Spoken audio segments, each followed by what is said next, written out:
الحمد للہ رب العالمین والصلاة والسلام علی سید الانبیاء والمرسلین وعلی آلہ الطیبین الطاہرین اما بعد فاعوذ باللہ من الشیطان الرجیم بسم اللہ الرحمن الرحیم ووجدک ضالا فہدی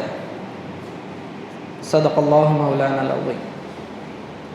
معزز سامعین و ناظرین، السلام علیکم ورحمۃ اللہ وبرکاتہ۔ سیرت النبوی کا تذکرہ جاری ہے۔ ہم نے پچھلی نشست میں یہ سماعت کیا کہ رسول اللہ صلی اللہ علیہ وسلم کا ظاہری حسن و جمال کیسا تھا۔ آپ علیہ السلام کی والدہ کے انتقال کے بعد ام ایمن رضی اللہ تعالی عنہا نے آپ کو ساتھ لیا اور حضرت عبد المطلب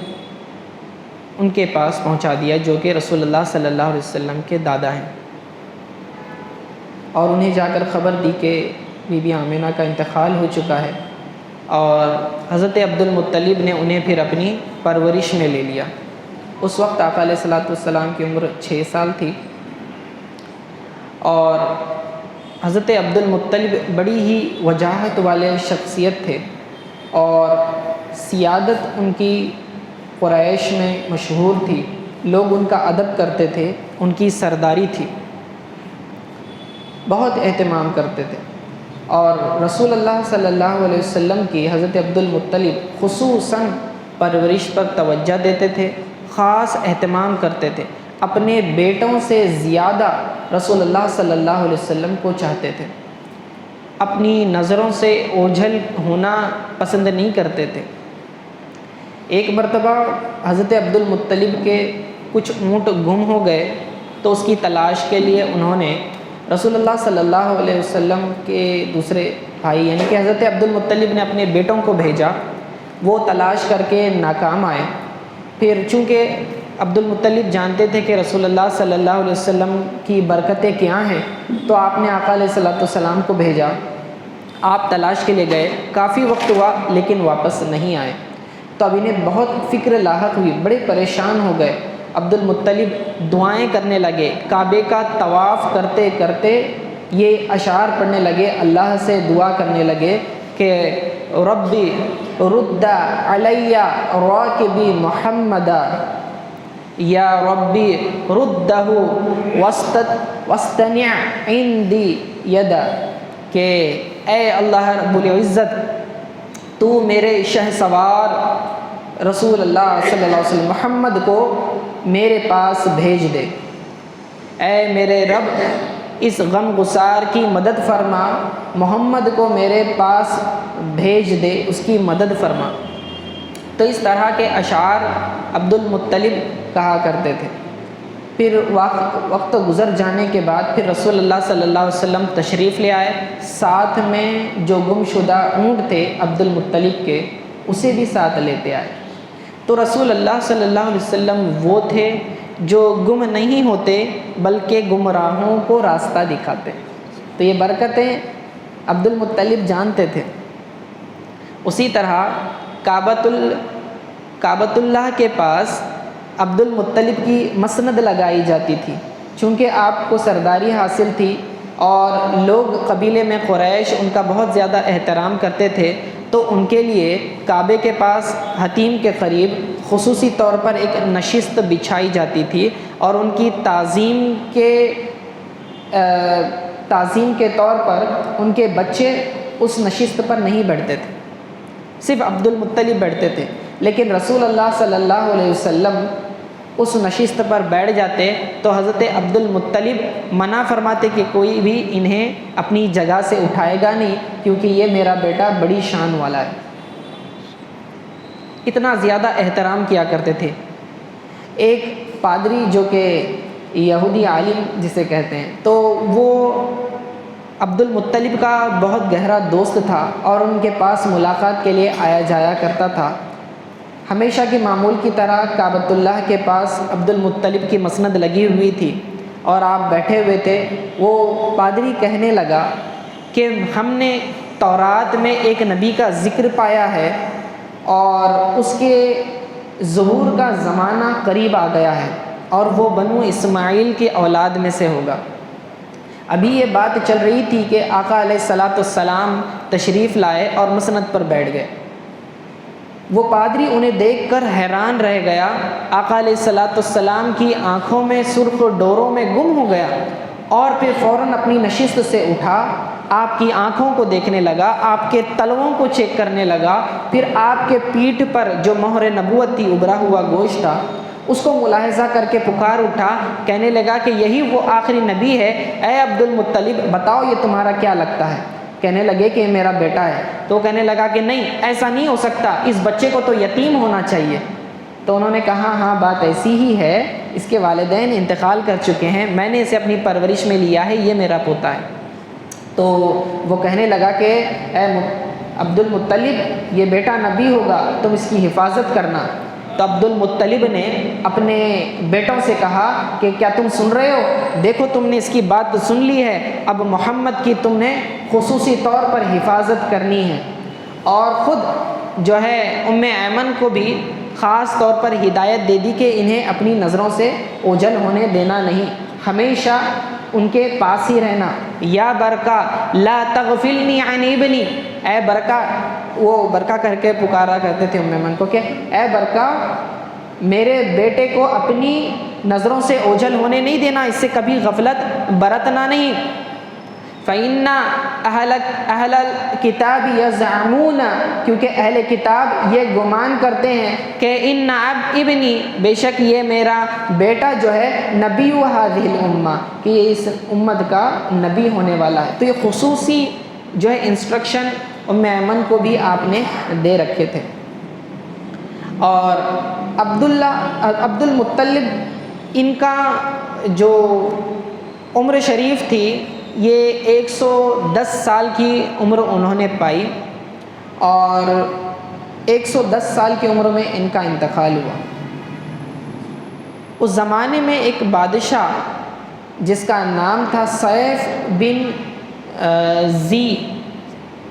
ذی یزن حمیری، یہ بادشاہ اس نے حبشہ پر فتح حاصل کر لی تھی، حبشہ کو فتح کر لیا تھا۔ تو اس کی مبارکباد دینے کے لیے مختلف قبائل سے جو سردار تھے اور مختلف لوگ تھے جو معزز تھے، وہ بادشاہ کے پاس اس کو مبارکباد پیش کرنے کے لیے جانے لگے۔ اور یہ جو سیف بن ذی یزن ہے، اس کو فتح جو ہے رسول اللہ صلی اللہ علیہ وسلم کی ولادت کے بعد ہی ہوئی۔ تو پھر اس کے بعد عبد المطلب نے اپنے چند ساتھیوں کو، قریش والوں کو لیا اور اس کو مبارکباد دینے کے لیے چل پڑے۔ حبشہ پہنچے، وہاں پر اس نے، بادشاہ نے خصوصی ان کا انتظام کیا، اعزاز و اکرام کیا اور 1 مہینے تک اپنے پاس رکھا۔ لیکن اس 1 مہینے میں ابتدا میں ملاقات ہو گئی تھی، درمیان میں بادشاہ سے پھر کوئی ملاقات نہیں ہوئی، اور مہینے کے آخر میں پھر اس نے عبد المطلب کو بلایا اور کہنے لگا کہ میں تم سے کچھ راز کی بات کہنا چاہتا ہوں۔ تو آپ نے فرمایا ٹھیک ہے بالکل آپ کیجئے۔ تو کہنے لگا کہ آپ کے جو ساتھی ہیں، جو قریش والے ہیں، میں ان پر اعتماد نہیں کرتا، خصوصی طور پر یہ راز کی بات میں آپ تک پہنچانا چاہتا ہوں اور آپ ہی اس بات کے پھر جو ہے امین ہونا۔ تو پھر انہوں نے اس بات کا اعتراف کیا۔ تو پھر کہنے لگے کہ تہامہ میں ایک بچہ پیدا ہونے والا ہے، ہو سکتا ہے وہ بچہ پیدا ہو چکا ہے، اور اس کی وجہ سے جو ہے اس کی قوم کو عزت ملنے والی ہے، دنیا میں بھی اور آخرت میں بھی شرف اور بزرگی عطا ہونے والی ہے۔ تو عبد المطلب کہنے لگے کہ اگر مجھے آپ کی جو ہے شان اور عزت و جلال کا پاس و لحاظ نہ ہوتا تو میں آپ سے مزید سوال کرتا، تفصیل جاننا چاہتا تھا کہ وہ کون ہے۔ تو پھر بادشاہ نے بیان کیا، کہنے لگا کہ وہ آپ ہی کی قوم سے ہوگا، خصوصاً آپ کے خاندان سے ہوگا۔ پھر اس کے بعد اس نے تفصیلات بتانا شروع کی، کہنے لگا کہ ان کے ساتھی بھی بڑے معزز ہوں گے، اور ان کی پیٹھ پر دونوں کندھوں کے درمیان تھوڑا سا گوشت ابھرا ہوا ہوگا، وہ اس کی مہر ہوگی، اور یہ نبی بنایا جانے والا ہے۔ اور اگر مجھے ان کے تعلق سے کوئی اندیشہ نہ ہوتا، یعنی کہ لوگ انہیں خطرہ پہنچائیں گے، نقصان پہنچائیں گے، تو میں اعلانیہ یہ بات سب کو بتا دیتا، لیکن مجھے ڈر ہے کہ لوگ اس بچے کو نقصان پہنچائیں گے، اس لیے میں اعلانیہ طور پر یہ بات کو نہیں بتا رہا ہوں۔ پھر اس کے بعد اس نے مزید تفصیلات بیان کی، کہنے لگا کہ میں اگر اس وقت تک زندہ رہا تو یثرب کی طرف میں ہجرت کر جاؤں گا، کیونکہ میں نے پڑھا ہے کہ یثرب اس کا دارالہجرت ہوگا، یعنی وہ ہجرت کر کے، یثرب یہ مدینہ کا پرانا نام ہے، تو یثرب میں جو کھجوروں والی سرزمین ہے وہاں وہ اس کا دارالہجرت ہوگا، تو میں اس کی مدد و نصرت کے لیے وہیں پہنچ جاتا، لیکن اگر مجھے اس کا زمانہ ملا تو۔ لیکن اس کو اتنا زمانہ نہیں ملا۔ بعد میں جب عبد المطلب لوٹے اور بادشاہ نے انہیں بہت زیادہ تحائف سے نوازا، جو بھی ان کے ساتھ آئے تھے ہر ایک کو 10 چادریں اور 20 اونٹ اور بہت سارا دوسرا سامان وغیرہ دیا، اور کہا کہ عبد المطلب کو 10 گنا زیادہ دینا دوسروں کے مقابلے میں۔ اور یہ پوری جو ہے یہ پورا قافلہ دوبارہ عبد المطلب کے ساتھ واپس مکہ لوٹا۔ اس طرح سے عبد المطلب کو مختلف جگہوں سے یہ خبریں ملتی رہیں اور انہیں یقین ہوتا گیا کہ یہ بچہ کوئی معمولی نہیں ہے، تو اسی لیے وہ ان کی پرورش میں خاص توجہ دیا کرتے تھے۔ لیکن ان کی تربیت میں زیادہ عرصہ نہیں گزرا تھا، چونکہ عمر زیادہ ہو چکی تھی، تو جب 8 سال کی عمر ہوئی تو آپ کا انتقال ہو گیا، اور آپ نے ابو طالب کا انتخاب کیا تاکہ آگے پرورش میں رسول اللہ صلی اللہ علیہ وسلم کو ان کی پرورش میں دے دیں۔ ابو طالب کی جو مالی حالات تھے اس وقت زیادہ تنگ دست نہیں، زیادہ امیر نہیں تھے، غریبی کی حالت تھی، لیکن جیسے ہی رسول اللہ صلی اللہ علیہ وسلم کو انہوں نے اپنی پرورش میں لیا، ان کے گھر میں بھی برکتیں شروع ہو گئی، حتیٰ کہ وہ مکہ میں امیر ہو گئے، اور ابو طالب بھی بہت زیادہ انہیں چاہتے تھے اور انہیں اپنی نظروں سے رات میں بھی دور نہیں کرتے تھے، بلکہ اپنے قریب سلایا کرتے تھے اور پہرا دیا کرتے تھے۔ ابو طالب یہ حضرت علی رضی اللہ تعالیٰ عنہ کے والد ہیں، ٹھیک ہے، اور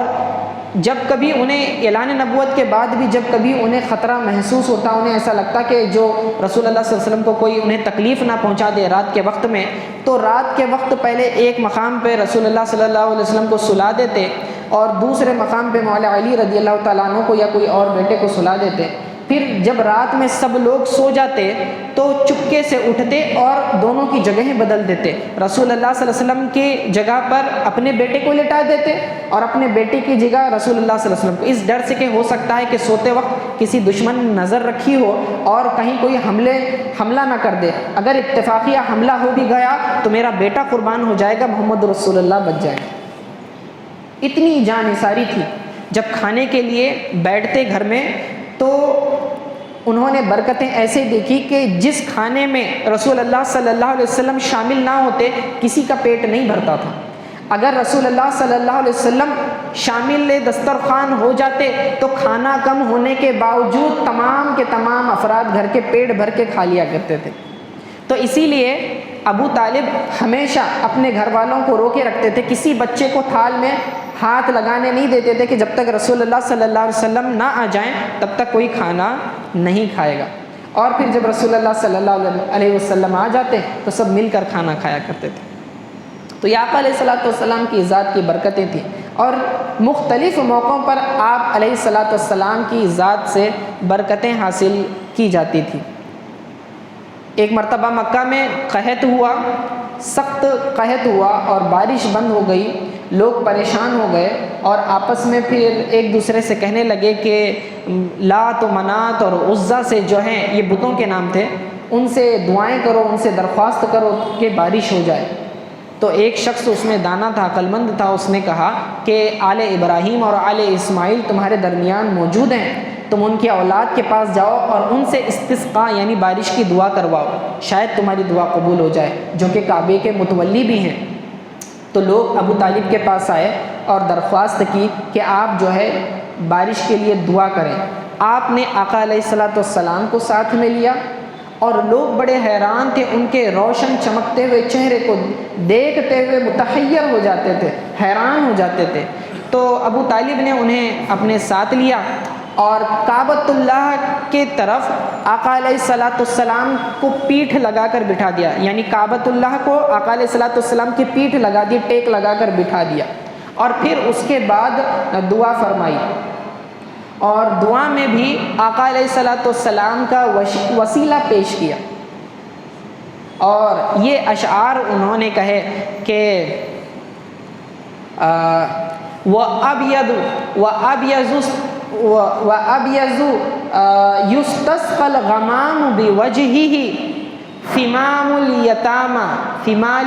الْيَتَامَى عِصْمَةٌ لِلْأَرَامِلِ۔ یہ اشعار انہوں نے کہے کہ اے روشن چہرے والے، اے چمکدار مکھڑے والے، اے اللہ تو ان کی وسیلے سے، ان کی برکت سے جو ہے بارش فرما، وہ روشن مکھڑے والے جن کے چہرے کی برکت سے جو ہے بادل بھیجے جاتے ہیں، جو کہ یتیموں کے غمخوار ہیں اور بیواؤں کی عصمت کے جو ہیں خبر گیری کرنے والے ہیں۔ تو یہ اشعار انہوں نے کہے۔ رسول اللہ صلی اللہ علیہ وسلم بیٹھے تھے، آپ نے آسمان کی طرف انگلی کی، آسمان بالکل صاف تھا، یکایک بادل آئے اور ایک جگہ جمع ہوئے اور فوراً موسلادھار بارشیں شروع ہو گئی، پورا مکہ جل تھل ہو گیا،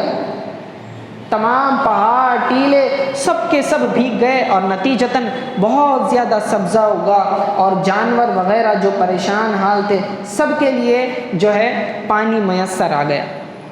تو اس موقع پر ابو طالب نے یہ اشعار کہے تھے، اور صحابہ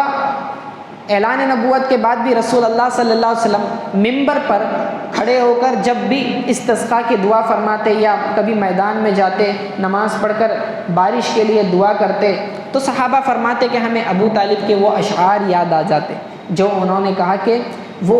روشن چہرے والے جس کی برکت سے بادل بھیجے جاتے ہیں بارش کے لیے، جو یتیموں کے اور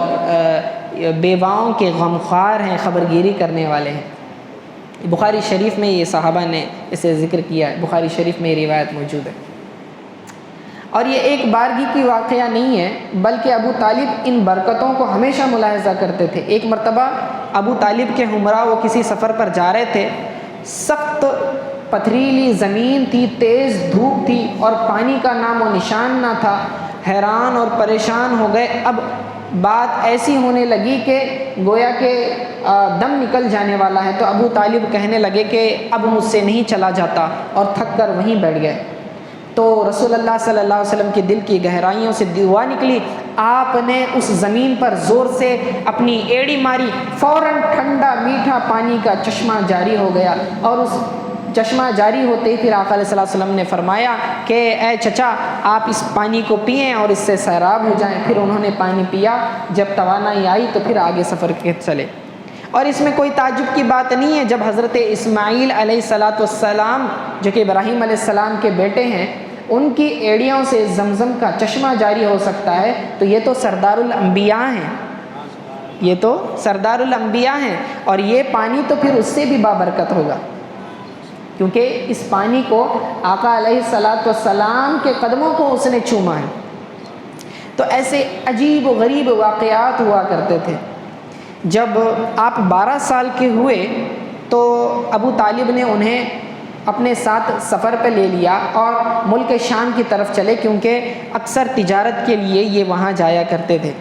تو جب راستے میں گئے تو ایک مقام پر رکے،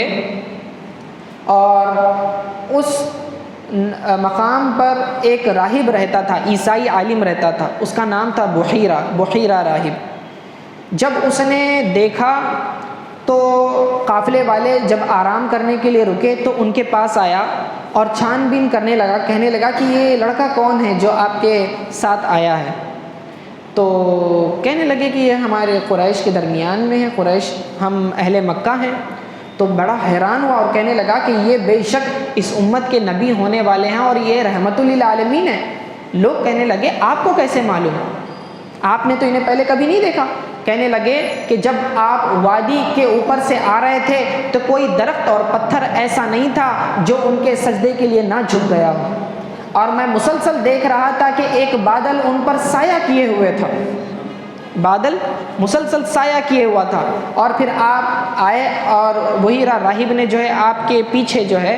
وہ مہر نبوت کو بھی دیکھا اور کہنے لگا کہ واقعی یہ نبی ہیں۔ کہنے لگے کہ ان کے سرپرست کون ہیں؟ تو لوگوں نے ابو طالب کا نام بتایا، ابو طالب کو انہوں نے بلایا، اور پھر اس کے بعد پورے کے پورے قافلے کے لیے پرتکلف اہتمام کیا دعوت کا، لوگوں کو کھلایا پلایا، اور ابو طالب کو ساتھ میں لے کر ان سے کہنے لگے کہ سنو، یہ جو بچہ ہے کوئی معمولی نہیں ہے، یہ نبی ہونے والا ہے، تم جو ہے ملک شام کی طرف نہ جاؤ، اس بچے کو واپس مکہ کی طرف بھیج دو، کیونکہ وہاں یہودی ہیں اور مجھے ڈر ہے کہ یہودی انہیں نقصان پہنچائیں گے۔ تو اس طرح سے پھر ان کی بات مان کر ابو طالب نے انہیں رسول اللہ صلی اللہ علیہ وسلم کو واپس مکہ بھیج دیا۔ تو اس طرح سے رسول اللہ صلی اللہ علیہ وسلم کا لڑکپن جو ہے عبد المطلب اور ابو طالب کے ساتھ گزرا۔ انشاءاللہ پھر اس کی اگلی کڑی ہم اگلے درس میں شامل کریں گے۔ اللہ تعالیٰ سے دعا ہے کہ اللہ تعالیٰ بھی ہمیں رسول اللہ صلی اللہ علیہ وسلم کے گھر و در و دیوار اور محلے اور مدینہ طیبہ کی زیارت فرمائے، وہ راستے جس پر آقا علیہ الصلاۃ والسلام گزرے ہیں ان راستوں پر درود و سلام پڑھتے ہوئے گزرنے کی توفیق عطا فرمائے۔ وصلی اللہ تعالیٰ علی خیر خلق محمد وآلہ وصحبہ اجمعین برحمتک یا ارحم الراحمین۔